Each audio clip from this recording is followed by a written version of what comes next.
Hey everybody, John King with Summit Funding. I appreciate you joining me for my live stream today.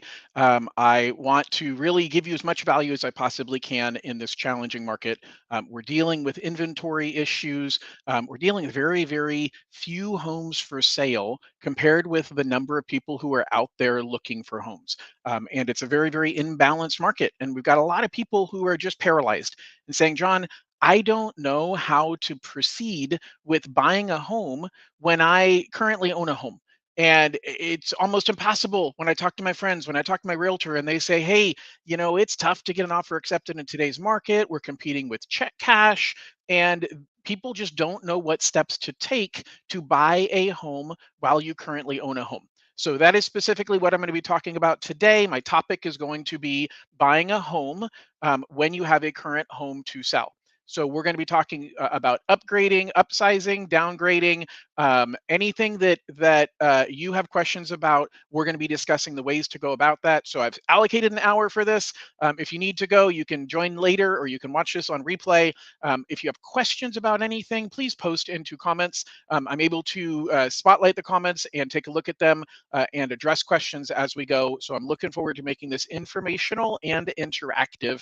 If you're watching this after the fact, go ahead and post in comments anyway, and I'll respond to those comments as they come up on the social media platform that you're watching this on. So I'm going to go ahead and dive into the meat and potatoes of what we're going to be covering today. So the first thing is, if you're looking to buy a new primary home, and that's the key that I'm focused on here. You obviously can buy investment properties. If you own your home today, you can buy another property and it could be an investment property. But the focus for today that I want to talk about is buying a primary home to replace the primary home that you have right now. And there's three ways to do it. You can sell your you sell your home first and then buy your new home later. You can buy and sell at the exact same time, or you can buy now and sell later. And I'm going to review with you the pros and cons of each one of those scenarios now. The first scenario is sell first and then buy. Well, that's simple because you're much more attractive to the buyer and the seller, meaning you are both. You're going to be a seller on your current home that needs to buy something else. And if you are trying to do both at the same time, you've got to find a buyer that's willing to wait for you to sell your current home, or you got to find a seller that's willing to wait for you to find a buyer for your home. So if you sell first, it puts you in the best position because now you're not contingent upon the sale of a home. It also has the least amount of pressure because there's obviously a lot of pressure going through the process of buying and selling a home. And so this allows you to have less pressure on you during that transaction. And you don't have to settle for the homes that are on the market right now. The problem is that you need to figure out where you're going to live in the interim.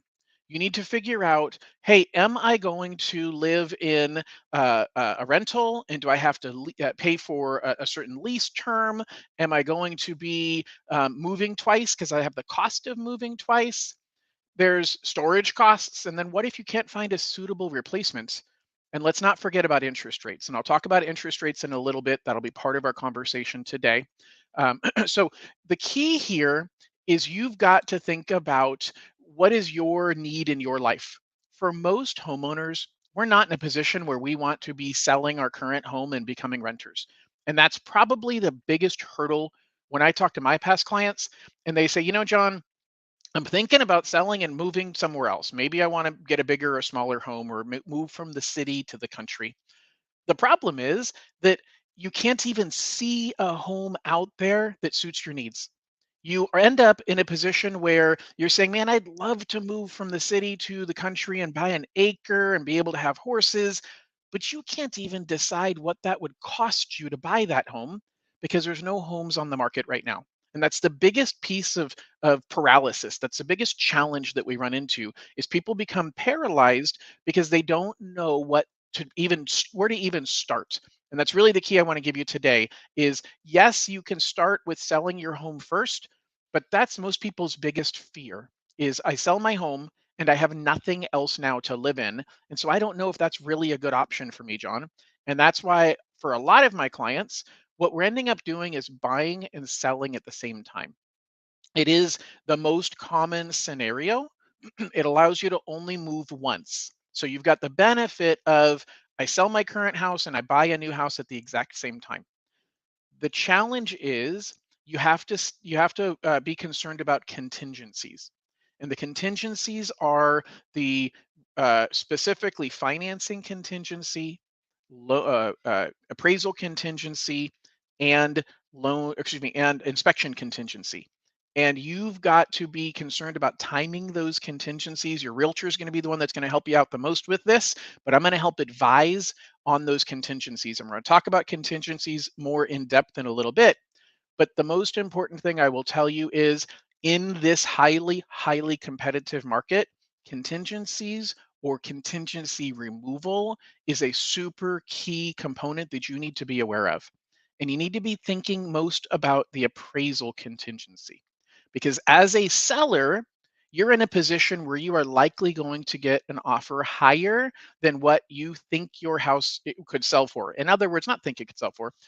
Your realtor is going to look at sales in your neighborhood, and they're going to say, "Hey, we see that a home similar to yours a month ago sold for $600,000."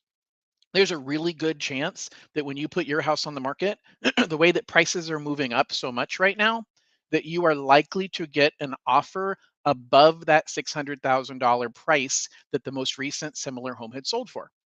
The worry from the seller's perspective, and you're going to be a seller, is what happens if the appraiser can't justify that value?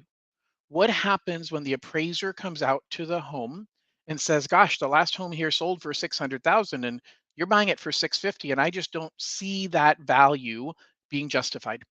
And that's where you have to have an appraisal gap coverage is super important as part of your appraisal contingency.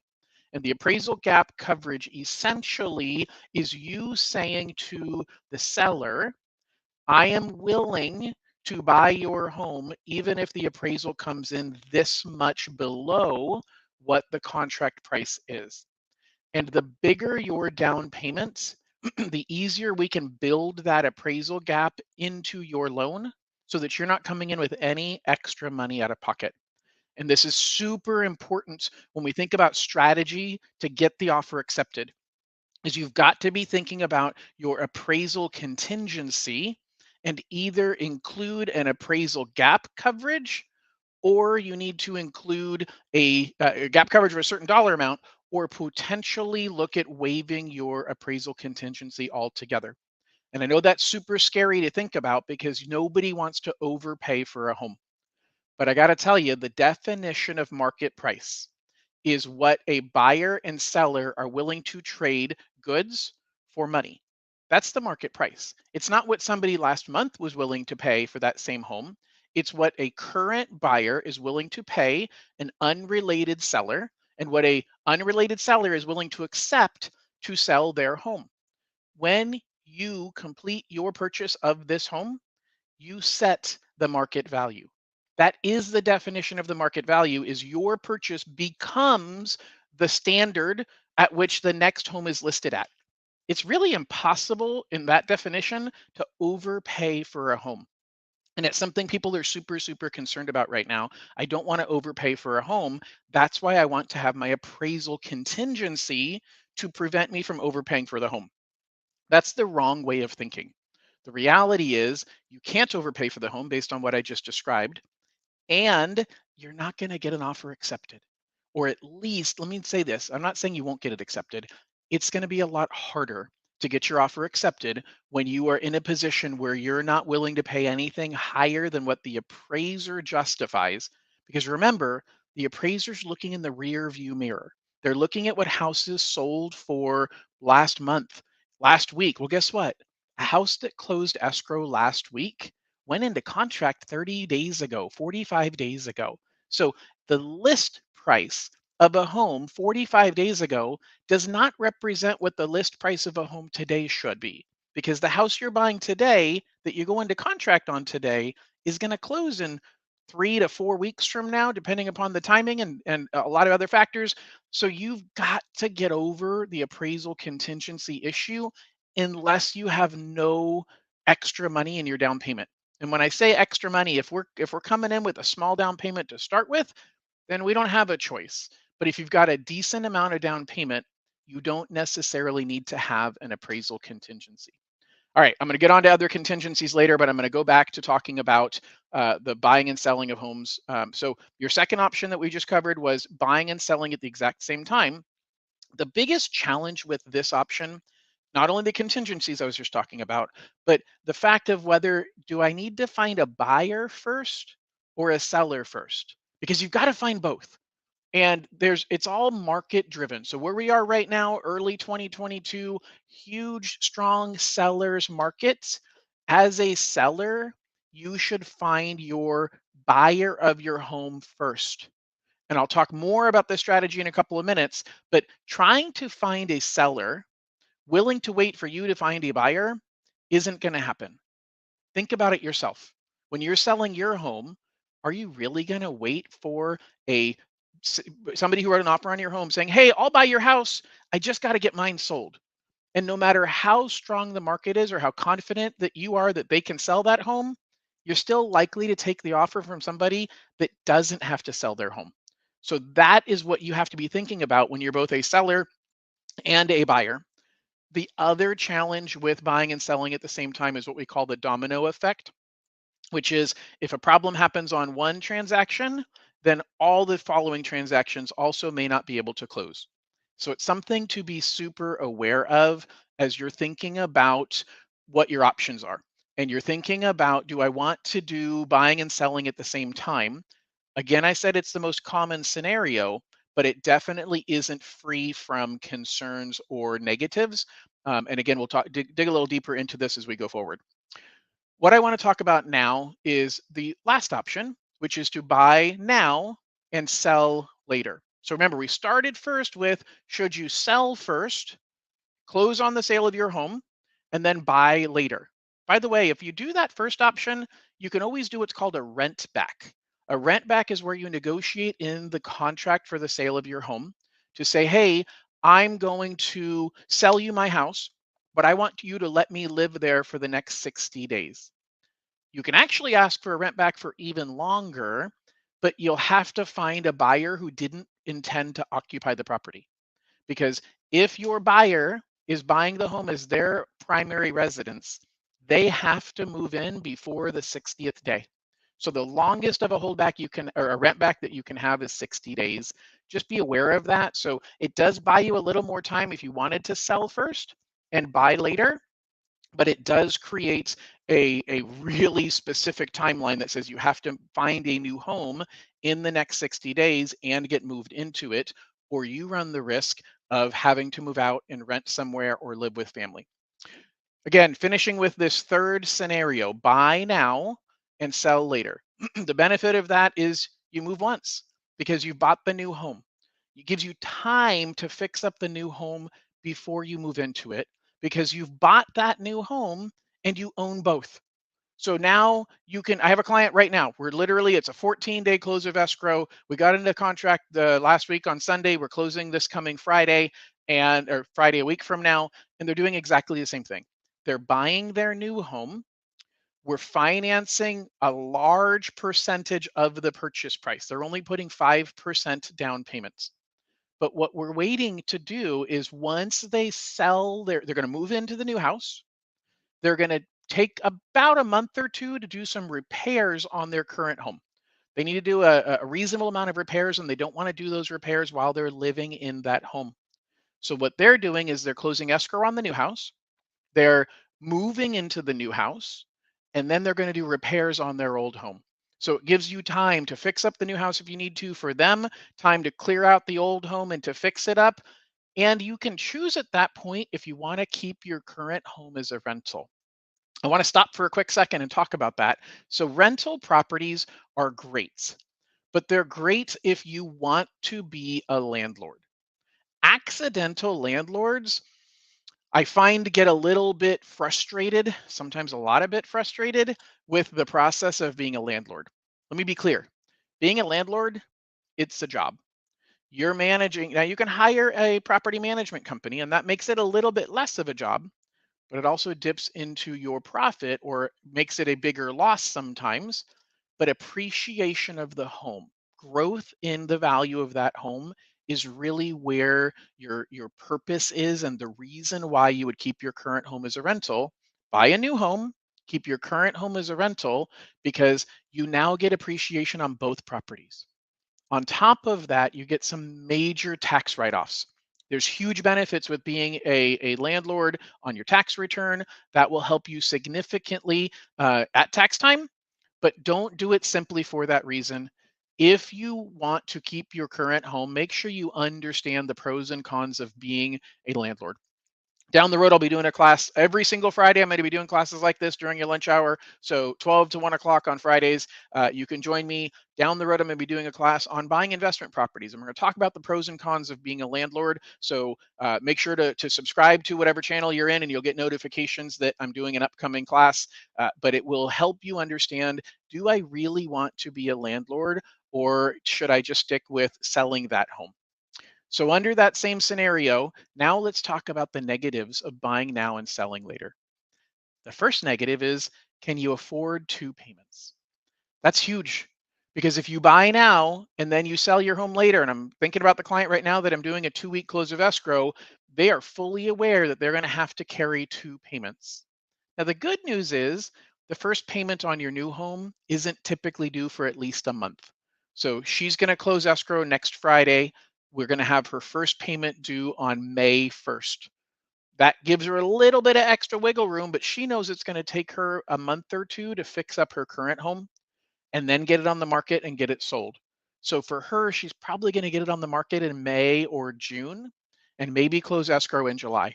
But that means that in May, June, and potentially July, she's got to be prepared to make two house payments. Now, we qualify her based on being able to afford to make two house payments, but it's still a question of, do you really have the means and the wherewithal to carry both house payments and be able to pay for the repairs, pay for the moving expenses? So just think through this scenario if that's what you want to do, because qualification is really key here. You have to qualify. Not only do you have to be able to afford to write a check for both payments, but I have to agree that you can afford to write a check for both homes.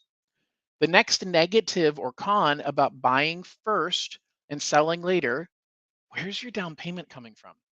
Down payment is the single biggest challenge in this scenario because for most of us, our money for the next house is tied up in this one. And that's really a struggle because you won't get the equity from this home until you sell it. So, where's your down payment going to come from? Well, for my client that's doing a loan right now, a family member is helping them out with a gift. And they might decide later to re-gift that money back to the family member once they sell their current home. That's entirely their choice. By the way, guys, I want to remind you, if you have questions about anything, please comment. I'd love to just have a comment saying hi because I feel like I'm talking to myself, and I know there's a bunch of you out there. I can see that there's 7 people right now live. So give me a hi just so I know you're there, even if you don't have a question. But anyway, the bottom line is the money for the down payment is a big challenge for people who are trying to execute this strategy of buying now and selling later. A solution to that is our bridge loan.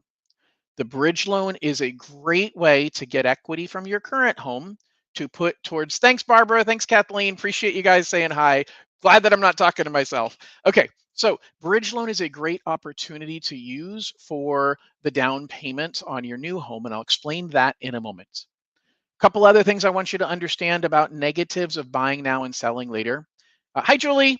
Is you have concerns with intent to occupy. So here's the deal.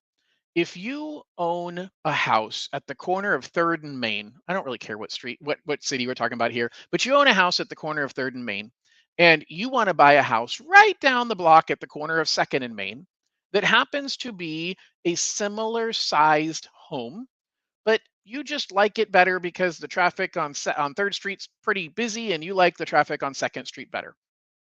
We're going to have some questions as a lender. We're going to wonder, hey, are you really going to move because you're buying the new house while keeping your old home? So if you sold your old home at the same time, or if you sold your old home first, we wouldn't wonder about this. But the fact that you're keeping your old home means we're going to wonder, are you really buying the new house and going to rent out one of the two? And if that's the case, and both the houses are very similar to one another, we're going to question, are you really going to take the time and the money to sell your current, excuse me, not sell, to move yourself from your current home to your next home that's down one block down on the corner of Second and Main? Or once you close escrow, are you just going to keep living at your current home and move the tenant into the new property down the street? Another similar circumstance where this happens regularly is when somebody says, well, John, my parents, my children, my cousin, they are moving into the area and I want to buy a house for them to rent. They're going to rent it from me and I want it to be in my neighborhood. And so that's what I'm doing. And so I'm going to move from my house to the house on Second and Main and let them live in my home. The truth is, why would you pack up your stuff and move one block away simply to let somebody move into the house you're already in? What you really should do is um, you should stay in your current home. That's what we expect you would do. Is you would stay in your current home and you would let the family member move into the new one, because then it's only one move instead of two. And that's what we worry about when we talk about the intent to occupy. If I don't believe there's a valid reason for you to be upsizing or downsizing to that other home, if it feels to the lender, to the underwriter, like a lateral move that doesn't have a major benefit, we're not going to believe that you're moving into that property and we're not going to let you call it a primary home. Interest rates are cheaper on primary homes, down payments are smaller on primary homes, and we're not going to let you. Now, you're not doing this on purpose. I don't doubt that I don't think you're lying to me, but if we were audited a year later, would be asked, what makes you think they're going to pack up their stuff and move into their house? And because they said so is not a valid reason. It just isn't. And so our only option is to make sure that there's a valid motivation, there's a valid reason. Maybe it's school district. That could be a good reason. It doesn't have to be something significant, but it's got to be real. If there's a real reason, then we're okay with that. But if you're trying to keep your current home and move to another home that isn't that much different than your current home, you're going to run into struggles with the lender believing that fact that you're going to move into that home. If you currently have an FHA loan or a VA loan on your current property, you can't do another FHA or VA loan on the next property unless you sold that home before or at the same time as buying your current home. So just be aware that if you have an FHA or VA loan and you're keeping that property, the next loan has to be conventional, because you cannot have two FHA loans or two VA loans at the exact same time. The final con here for buying now and selling later is tax consequences if you wait more than 3 years to sell the property.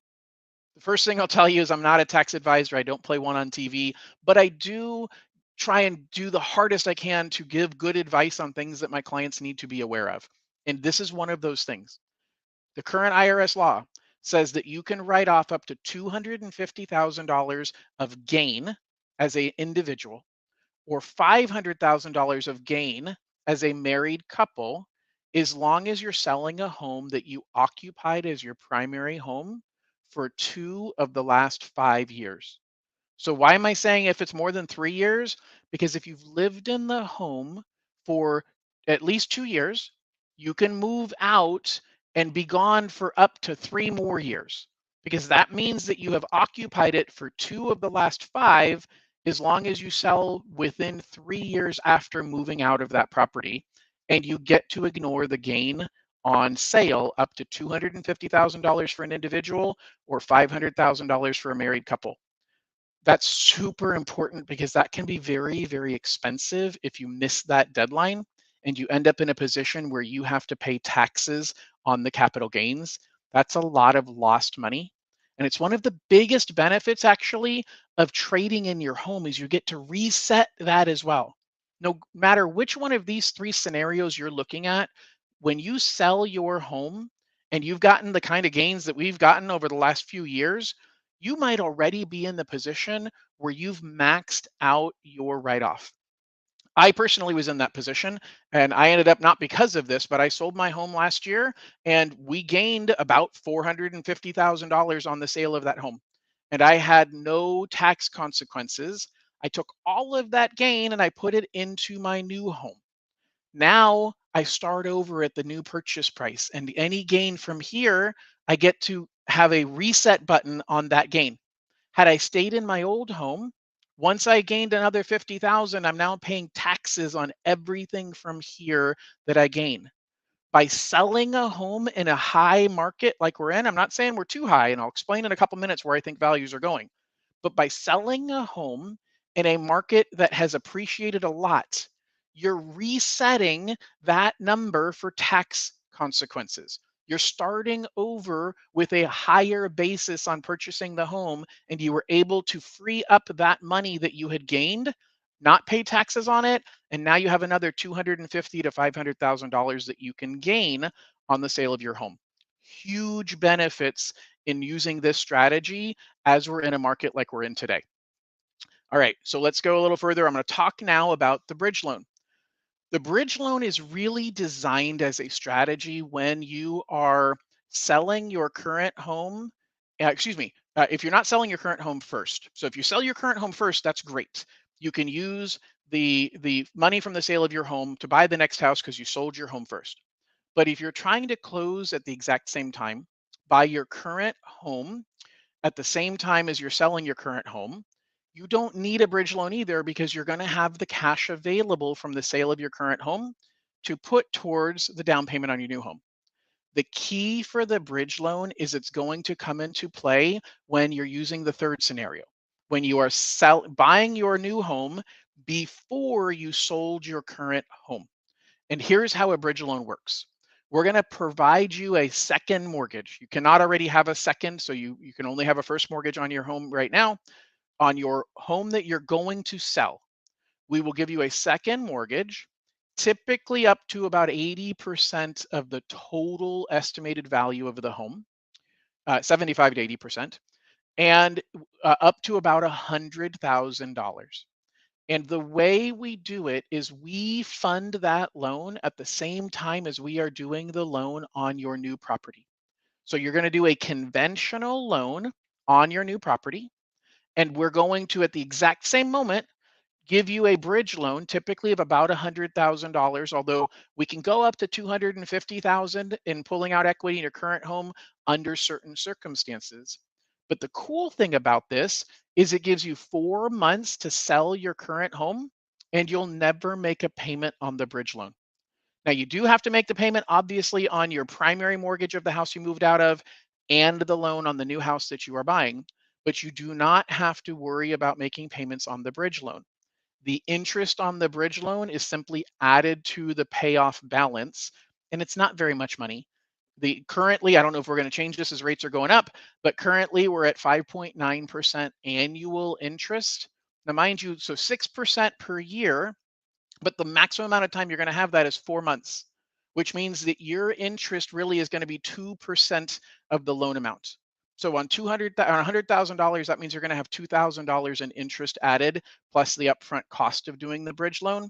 It's not an expensive option, but it frees you up to be able to get the equity from your current home and put it on the down payment of your next home. Here's the problem with that scenario. As you start thinking about it, you're going to realize, wait a second, John, I have extra equity in my current home. You're not giving me everything I have in equity. True.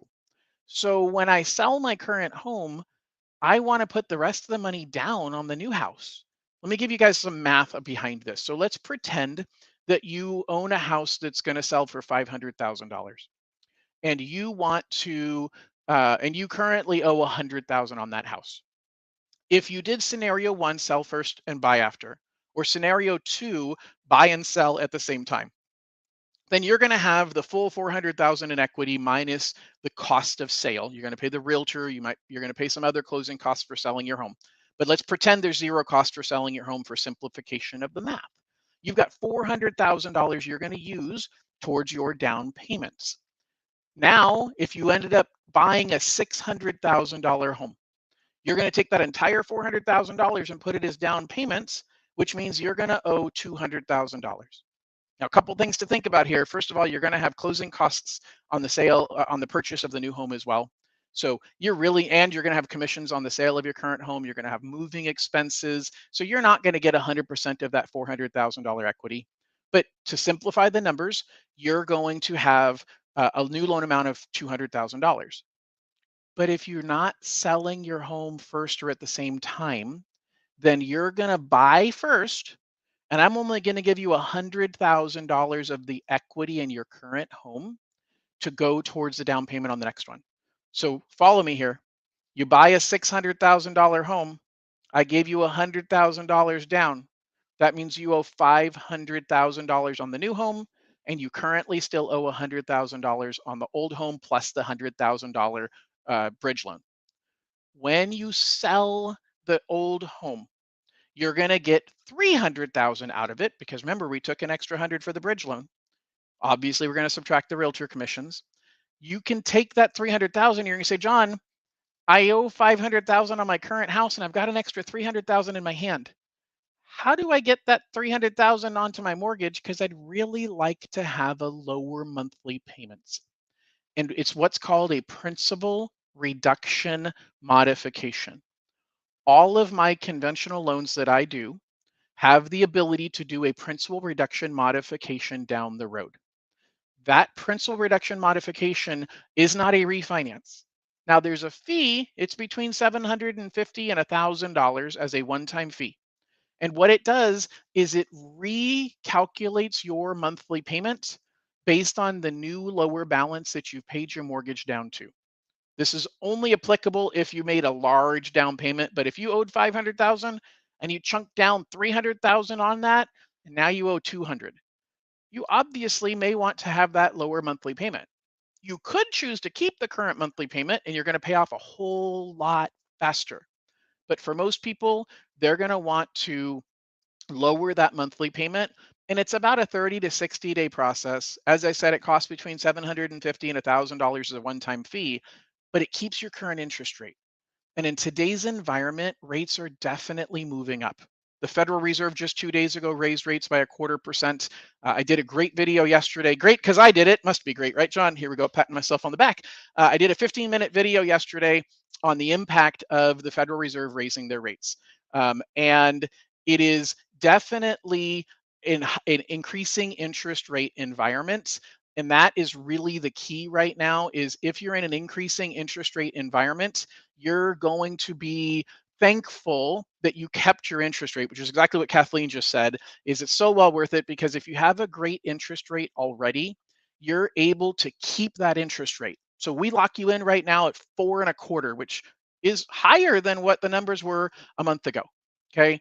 But they're continuing to move up. And we think they're going to hit somewhere between 4.75 to 5.25 probably before the end of the year. You're not going to want to get rid of that 4.25 rate that we locked you in at. So that will give you a great opportunity to keep that rate while still lowering your payment once you sell the house that you were living in. So that's the bridge loan. Guys, again, I know I'm covering a lot. You'll be able to go back through this later and rewatch it. But if you have questions about anything, please feel free to post them in chat. If you want to give me a shout out, feel free to post it in chat and I'll bring up your picture and your name on screen like I did with Kathleen. Really appreciate that, Kathleen. So let's move on. I want to share with you my number one strategy that I think is where your success is going to lie. The first thing I'll tell you is we talked about it earlier. It's really hard to picture your next home because there's so little inventory. And it's actually perpetuating the problem of there being such a little amount of inventory. In a normal, balanced, or more balanced market, you would list your home because you see 3 or 4 homes in the neighborhood you want to buy. And maybe you're not going to be able to get one of those, but you are going to be able to get something else that comes on the market soon. But right now, because you see nothing on the market, you're not likely to list your home because you can't picture that next house. And guess what? That means the person who wants to buy a home in your neighborhood doesn't see any inventory because you didn't list your home. It's a vicious cycle. It's putting us in a situation where the next person won't list their home because they can't see it, which means that the next guy won't list their home because they would have bought yours. The way we fix that is one person at a time, one home buyer, one homeowner at a time. And I've seen this strategy work beautifully for a lot of my clients. Here's what the way it works. You list your home for sale contingent upon finding a replacement property. So that means that if you never find a home to move into, the buyer who is in contract to buy your home never gets your home. You aren't risking being homeless. Now, you got to talk to your realtor. They're the experts on all of this. I don't pretend to be a realtor either. If you've got a great realtor, perfect. If you don't have a good realtor, I have amazing realtors that I can connect you to who can help guide you through this process. But I'll tell you some of the things you need to be aware of. You're going to have contingencies for the person buying your home.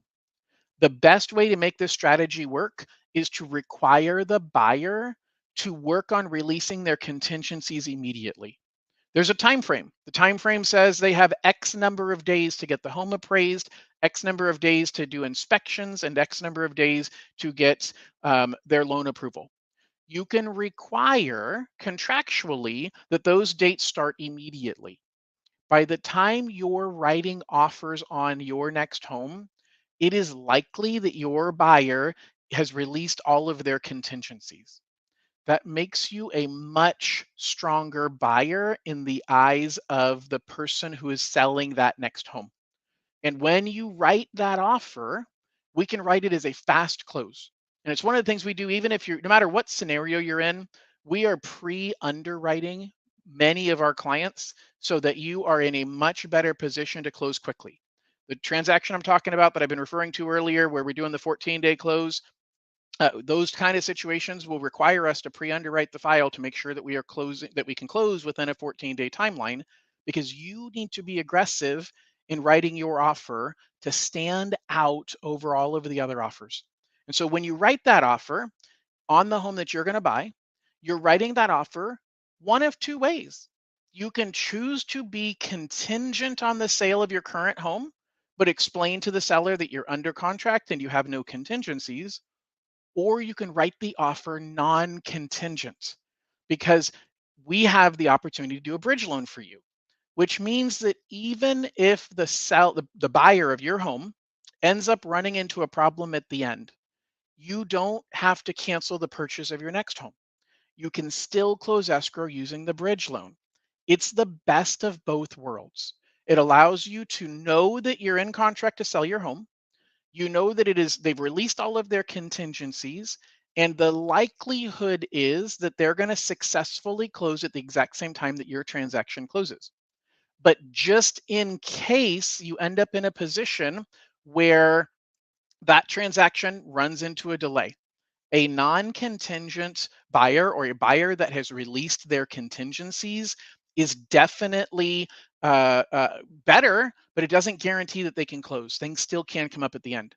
And even if it did, you don't have to worry about having to postpone or cancel your purchase, because we have the bridge loan that can get the money from your current home to use for the down payment on the new one, which gives you the ability to be non-contingent, which, as Kathleen said, is non-contingent is the best way to go in this market. So straight from one of my amazing realtors, I've got multiple amazing realtors that I work with, including some that are a lot of them are on this call. The fact is, Kathleen, that's a really, really good point. With you having a home to sell, you're going to be in the same position of not likely wanting to sell to somebody who's contingent upon selling their home. But if the buyer of your home said, "Hey, I already have a buyer in contract, I'm already ready to move forward with them, and they've already released all of their contingencies," now you're very similar to all of the other buyers that are non-contingent, and it puts you at a level playing field, with really the only major disadvantage is you're competing against cash buyers.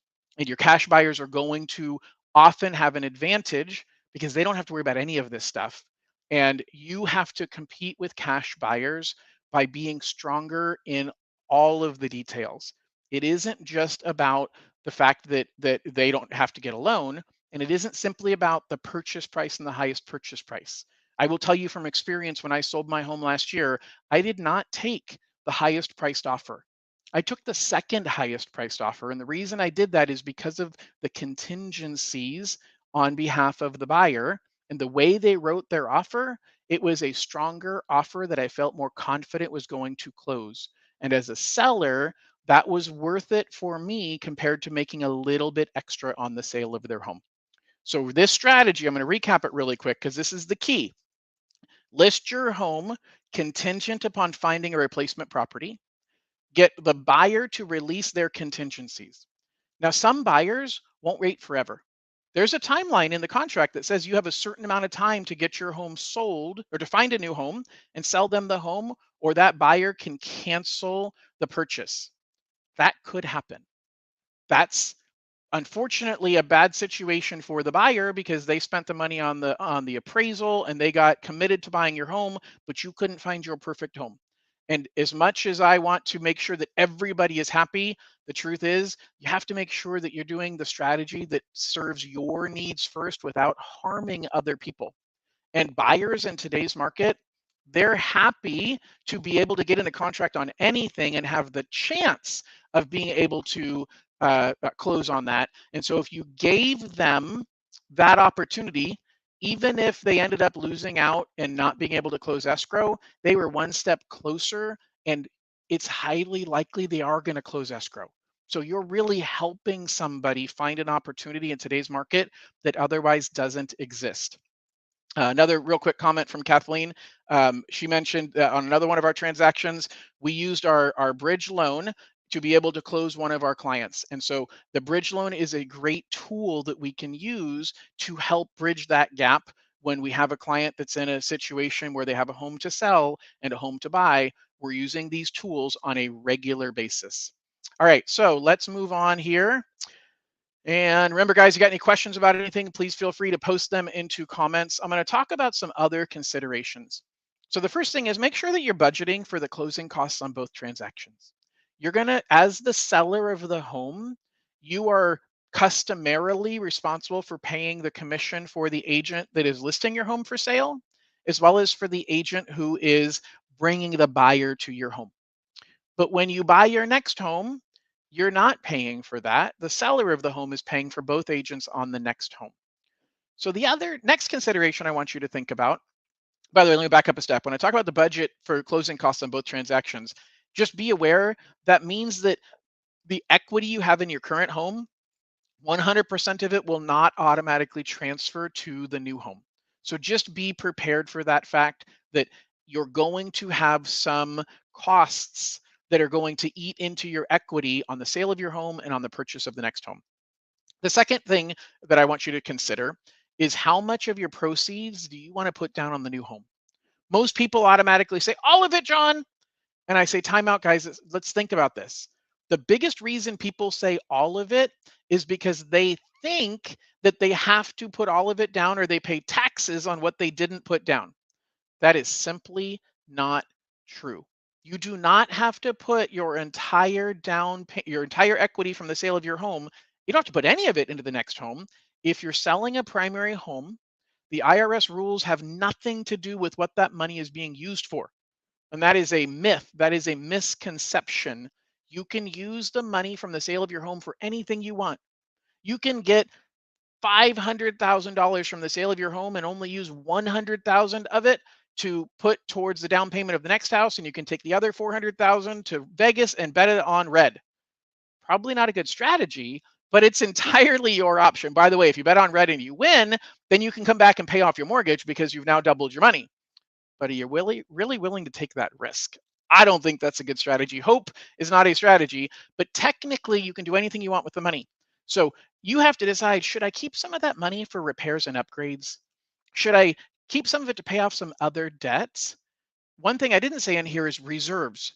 I have to tell you, it is my biggest pet peeve is the finances of my clients is something I take very, very seriously. Having money in reserves, reserves being extra money left over in a bank account for a rainy day. That is the single biggest reason why people get into financial trouble is because they have no money for the unforeseen. And I don't know about you, but the unforeseen is seen way too often. I don't know why we call it unforeseen because we see the unforeseen a lot. So plan for the unforeseen. Plan to have reserve money. And if you don't have reserve money, when you're selling a house and buying another one is the perfect time to set aside money for reserves. And sometimes you want to bring in money from somewhere else. Sometimes you've got an inheritance that you've got cash sitting somewhere, and you decide, you know what, I want to put that money towards this purchase to have a lower monthly payment. That may be a great idea. I'm going to tell you in general, I'm going to push back and question you on what are your other investment strategies. Because paying down your mortgage is great when you're over 50. When you're under 50, I'm a fan of putting money into investments because your home is going to appreciate no matter how much you owe. I'm going to say that again. Your home is going to appreciate no matter how much you owe. Historically, over I just was listening to a well-respected speaker in the mortgage industry, and he quoted that over the last 60 years, the average appreciation year over year, houses went up by almost 7% a year over the last 60 years. And there has never been a 10-year period where house prices have not gone up. I don't care if we're talking about from 2007 to 2017. Houses certainly went down after 2007, but they went back up. And by 2017, the average home price was back to where it was or above. So you're going to get appreciation on your home no matter what. But if you're 30 years old, I don't want you to have a zero mortgage. First of all, I get paid for you doing mortgages. I'm not kidding, but I am kidding. That's not the reason I'm saying it. The reason I'm saying it is because A, you need the tax write-off that you get from having a mortgage. B, if you bought your house for 500,000, that's the purchase price, it's going to go up whether you owe 400,000 or whether you owe zero, you're going to get the same increase in value. But that extra money that you were going to use for down payment to pay off the mortgage, or if you're thinking, hey, I want to pay my mortgage faster, do not pay your mortgage faster in most circumstances unless you are over 50 years old. Take that extra money, put it into an investment. If you don't have an investment advisor, I will help you find an amazing investment advisor. I know some great people, but too many people think I need to pay down my mortgage fast. But your house will not appreciate faster or slower depending on your mortgage balance. But if you take that money and you put it over here into an investment, now your house value is going up, and so is that investment. Super important money advice. I would be remiss if I didn't cover that. All right. Last thing on this slide I'll talk about is, can I have two primary residences? The answer is no. You can have a second home, but a second home cannot be within driving distance of your current home. Like, you can't have a second home down the street. A second home is really a home for your own personal use that is greater than 50 miles from your current home and is in a vacation or resort like destination. So you can buy a second home, but that guideline for second homes is often attempted to be misused by saying, hey, I want to buy another home in my town and it's going to be my second home. That isn't how a second home is used, and you cannot have two primary residences ever. Your primary residence is the property that is closest to your work that you're commuting from on a regular basis. All right, a little more and other considerations, and then we'll get this wrapped up here. I got a couple more things I want to talk about. What if I'm buying a new construction home? That's a whole nother issue with timing. Most builders will not start building your home unless you have sold your current home, with one major exception, and it's called the iBuyer industry. Zillow used to be a big player in this industry. Open Door is still a big player in this industry. iBuyers are basic corporations that are willing to buy your home for a fixed dollar amount. A lot of concerns I have about that industry. I'm certainly not a huge proponent of it, but when it comes to new construction, it may actually be a good scenario. It certainly sounds good in the beginning, and I'll tell you very quickly, I have a client right now that's buying a new home up in the Sacramento market, and she got the builder required that they get a contract with Open Door to sell their current home before the builder would start construction on the new place. Their new place, they got into contract with Open Door back in November, and Open Door locked in a price for them at that time. Well, the problem is now we've got a situation where prices have gone up significantly since November, and they are not going to make as much money on the sale of their home as they would if they sold with a traditional real estate agent. So we're now talking about bridge loans, and can I do a bridge loan for them to bridge the gap so they can sell that home the traditional way with the traditional agent? A lot of considerations to think about there. But in general, if you're buying new construction, very rarely is the seller going to let you buy and sell at the same time. So you either need to qualify to buy now and sell later, or you need to sell now before they actually start building the home for you. That is what I'm finding is most commonly the requirement of the builder. Now, how quickly can I refinance? The truth is, you can refinance the property as quickly as you want. Some lenders are going to tell you you have to wait at least 7, 8, 9 months in order to refinance. The truth is, that's because of their own pocketbook. As lenders, we give back all of the revenue we earned on a loan if it's paid off within the first 7 months. So people are going to tell you you're not allowed to. You're allowed to. The only thing I ask is if you're going to do that, at least use me for the refinance, because then I'll have done two loans. I gave back all my income from the first one, but I made the income on the second one. So I'd ask you to do me that respect. But the fact is, I'm not going to lie to you and say don't refinance because it's going to cost me money. I want to do what is best for you. All right, the next one is huge. I've got multiple realtors on this transaction, so I'd be remiss if I didn't cover this. Should I use the same realtor on both transactions? Unless they're in completely different markets, the answer is absolutely yes. Communication is key. Having one realtor looking out for your interests on both sides of the transaction is the only way to have a truly collaborative and smooth transaction. So do not say, oh, I'm going to use Susie to help sell my house and I'm going to use Bobby to help buy my new house. You're going to run into more challenges. It is not going to help you out. So I absolutely 100% recommend you use the same realtor unless you're buying and selling in two completely separate markets. All right, here's the other thing. If you buy, if you sell now, if you sell now and you buy later, you run the risk of what's going to happen with rates in the future and what's going to happen with loan rules in the future. Technically, I'm going to tell you, hey, you qualify right now for X dollar amount of purchase price. So go sell your house, move into somewhere as a rental, and start looking to buy something else.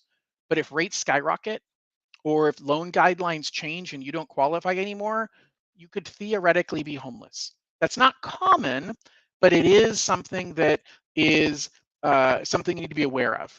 And then the last thing I'll tell you in this regard is I want to bring up our Helping Hands program, because our Helping Hands program is a key to being able to buy a home if you have a family member, specifically a parent. This is very, very common that I have people saying, hey, John, I want to buy a house down the street from mine. I'm going to move into that one. My parents are going to move into my home because I need to help them out. My Helping Hands program actually allows you to buy a home as a primary residence. I told you a couple minutes ago you can only have one primary residence. This is the exception to that rule. You can buy a second primary residence for only two people: a parent who cannot afford a mortgage payment on their own, or a child with a disability, an adult child with a disability. So it's very, very specific in Fannie Mae's guidelines that says, hey, you're helping out that person, you're making the mortgage payments because the parent cannot afford it, or it's an adult disabled child that you need to assist with their housing, that you can make the monthly payments for both your current home and their home. You don't have to move out of your house. You don't have to let them live in your old house while you move to a new one. You can simply buy a new home for them. And we will call it a primary residence because they're a parent that cannot afford the payment on their own, or an adult disabled child. So hopefully that helps a little bit in some scenarios where you think you want to sell your home and buy another home that when you currently own one. Sometimes that's the real underlying factor, and many lenders don't have access to this program or don't understand how it works. And they might even tell you, well, buy the new house as an investment property. That's a much higher interest rate, a much higher required down payment. And instead, it puts you in a position where you're able to buy that as a primary home and get the best interest rates that are out there. Okay, I got about 5 minutes left. I'm going to glance through this really quick, guys. There's lots of different types of loan programs to use. And when you are buying another home, you can put as little as a 5% down payment for a conventional loan. Obviously, you can put more than 20% down. You can use a VA loan and put zero down as long as you don't have VA on your current home. And jumbo loans used to be as minimum of 5% down. Right now, they're currently at least 10% down. Jumbo is anything above the conventional limits. The conventional limit is $647,200. The loan amount being above that is jumbo unless you're in an expensive market. For example, the Bay Area is an expensive market, and their jumbo doesn't start until 900 and something thousand dollars. So there's a little bit of wiggle room there. I'm an expert on that, and I'll help guide you through that. But I just wanted to explain there's many different loan programs we can use. Just be aware of the money you need to purchase a home. Because especially if you're buying now and selling later, your down payment, and I need to update this because this is actually for first time home buyers, you can do 3% on conventional. That's not true. Well, it is true for first time home buyers. None of you that are listening to this are first time home buyers. The minimum down payment for a conventional loan is 5% down if you're not a first time home buyer. But there's another myth about FHA. People think you have to be a first time home buyer to use FHA, and that is simply not true. You can use FHA as long as you don't currently have an FHA loan. Just recognize FHA does not allow us to do the principal reduction modification. So if you're going to pay down the balance later, you have to refinance in order to get a lower monthly payment. And the other thing you have to have is your closing costs, which average $10,000, could, depending upon the purchase price, could be upwards of $15,000. So you can pay for that yourself. You can pay for it with gift funds. Down payment assistance does not apply. Well, you could use down payment assistance because you don't have to be a first-time home buyer. So theoretically, that's an option. You can also get a seller credit or a lender credit to help cover your closing costs. All right, a couple more things I want to talk about. Guys, it is a super challenging market right now, and the mortgage industry has not made it any better. We are definitely in a position where it's harder to get a mortgage today than it has ever been. The economy is in flux. We've got inflation, we out of control, and having the right mortgage person on your side is super, super important. So I want to quickly talk about what makes us different. First and foremost is communication. Just simply things like this weekly, every single Friday, I'm going to be doing a video like this to my homeowners and past clients and potential buyers, as well as the past clients and potential buyers of my real estate agents. So anybody that you know that you think is interested in buying, selling, or keeping their home and wanting to maximize their wealth through home ownership should be signing up for this webinar series that I'm going to do every Friday. But communication, not only in advance, but throughout the process. The second thing is we think we deliver the finest client care in the lending industry. And I really focus on making sure that I'm taking great care of you. And it isn't just simply customer service, it's about looking out for your best interest and being focused on helping you build generational wealth through home ownership. The last piece is timely closings. We're really, really focused on making sure we're closing on time. And that is an important key in today's market. Because today's market, I think there are 5 specific things about financing and writing your offer that matter. And most importantly, about what lender you pick. The first thing is reputation. I've been doing this for 20 years and I have worked super hard over that 20 years to build an amazing reputation. I literally had a client this week who got an offer accepted, and the listing agent called my office. Well, my office called the listing agent to talk about the next steps. And the listing agent said, "Hey, tell John the reason the buyer got their offer accepted was because his name was on the pre-approval letter." Now, I'm not telling you I'm going to get your offer accepted with my name on the letter simply because my name's on the letter, but there were multiple offers that were similar. And that listing agent and I have done business together, and she respects me quite a bit. And she was hands down clear. That was the reason we accepted the offer, was because John's name and John's reputation came with this offer. The second part is the pre-offer. What am I doing to help get your offer accepted? I'm calling the listing agent and talking to them about the strength of your offer, the strength of me as a lender, talking to you about things like, should you write an appraisal contingency or not? Should you have a loan contingency or not? And that's where we do credit, income, and asset full underwriting when appropriate, so that we can take the fourth step of removing contingencies and have a quick close, like the 14-day close that I'm talking about right now. The last thing I'm going to talk about in the last minute is interest rates. So interest rates are changing a lot. And what we're seeing not only is the market rate changing a lot, but people don't understand that there are a lot of factors that go into determining your interest rate.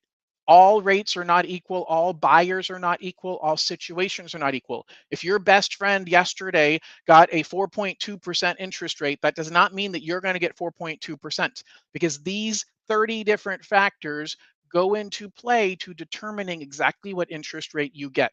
So please don't misunderstand. We are super competitive. We're going to get you the best rate that's out there. But just like gas prices, we don't control the markets. And more importantly, is you've got lots of factors in here that determine your interest rate. But the single most important thing you need to be aware of is the sooner you buy, the better. I fully expect housing prices to continue going up.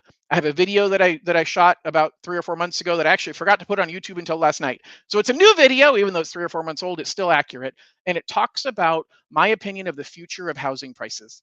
And I believe strongly that the pressure will stay on housing prices to go up for the next 3 or 4 years, specifically over something called household formations. So check out my video on YouTube about the future of housing prices to explain why I think it's an amazing time to buy.